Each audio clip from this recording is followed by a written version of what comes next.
A word of warning. If you're easily offended by cannibalism, death, torture, and fascinating facts about the human body, this series may not be for you. Therefore, listener discretion is advised. Cannibalism. Could you eat a whole human being? With the help of a doctor, a scientist, and a chef, I set out to see if it's possible. Cannibalism. Part 19. The Stomach. The stomach is a masterpiece of biology. It digests meat, bone, fat, and fibre. And its walls regenerate every 3 to 4 days so we don't ingest ourselves. But could a cannibal digest another person's stomach?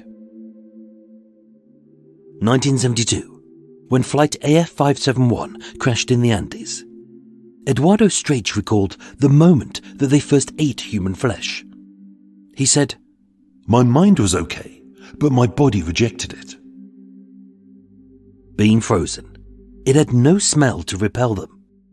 But initially, they vomited it back up as they'd broken a sacred taboo. As Catholics, the only way they could accept their sin to save their lives was, as in the Eucharist, to see the dead bodies as the body of Christ. As discussed in the last episode, although the stomach is a biological marvel, its waste contents aren't for consumption. But any undesirable offal would safely and happily be eaten by foxes. Urine and feces is good for the soil, and as anyone who lives in a city knows, pigeons will happily eat last night's vomit. So why are serial killers willing to commit the worst taboos, like dismemberment, necrophilia, and even cannibalism? And although they often compete to gross each other out and to be the top dog of serial killers, oddly, they draw the line at what body parts they're willing to eat.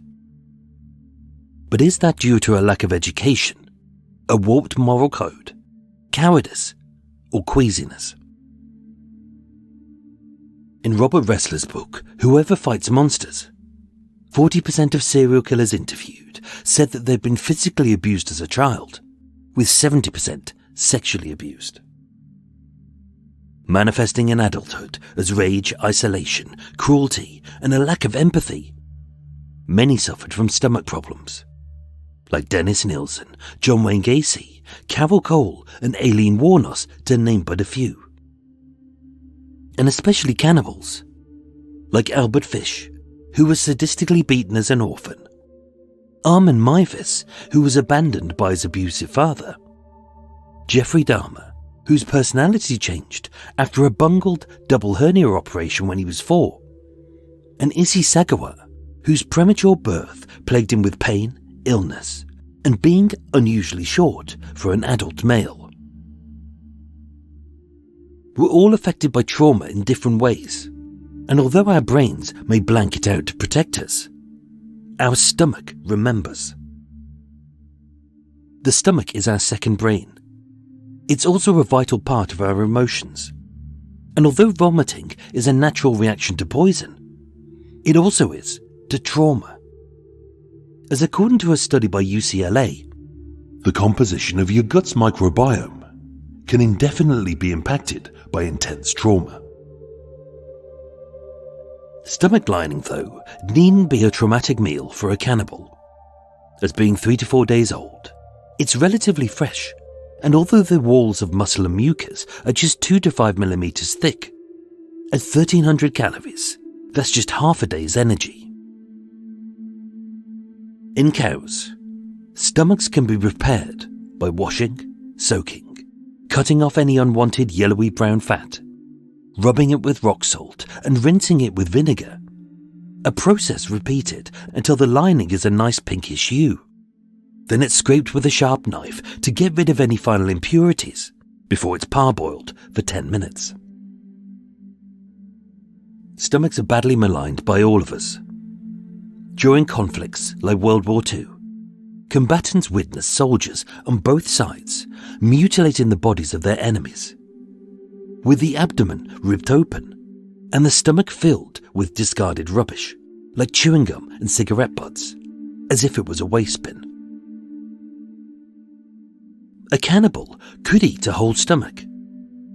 And if they were bothered to read a cookbook, they'd realise that it could be made into a variety of world dishes. In Mexico, stomach is thinly sliced, pan-fried and served in tacos.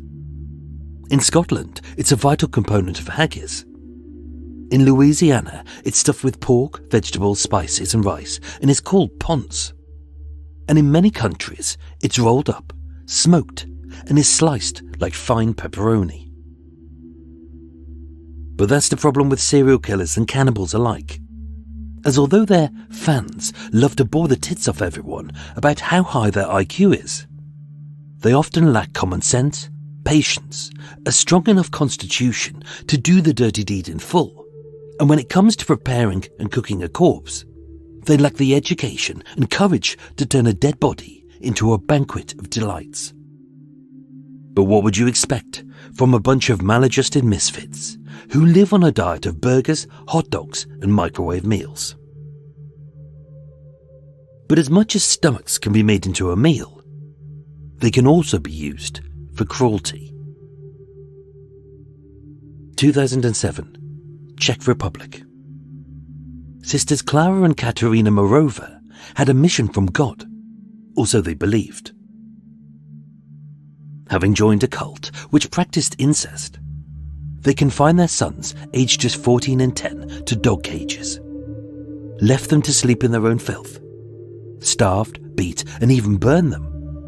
And with the boys screaming, she cut the flesh off their buttocks and fed it to them. And even though they were often sick from fear and revulsion, when they threw up, she forced them to eat that too. Sentenced to between just 5 and 10 years, both women are now free, having been paroled. Join me tomorrow for the most personal pieces of a human to eat, the senses.